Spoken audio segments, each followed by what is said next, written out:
siyacela abafowethu laba bathwebulayo Jobe ne cabinet yakho akulona icala kodwa kuyisicelo lapha ematendeni eVVIP kakhulu kusuke ekuhlele ubhuti laba nodadewethu abayizicukuthwane angathi abakuthandi kahle ukushuthwa kuze mhlambe kuvele ku social media ngoba amadoda athile angafuni ukuvela kwezinye indawo angazi kwazela benizoyimisa kanjani leyo ngoba siziyavela kabili ukuthi especially VVIP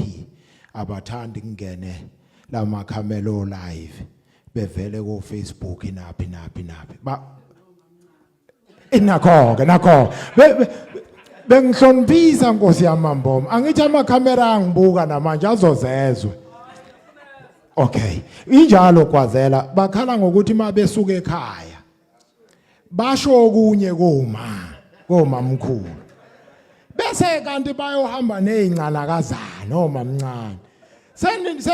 sesiyabonakala thina siyifake ku Facebook ko TikTok intanta phezulu ziqala izinkinga ekhaya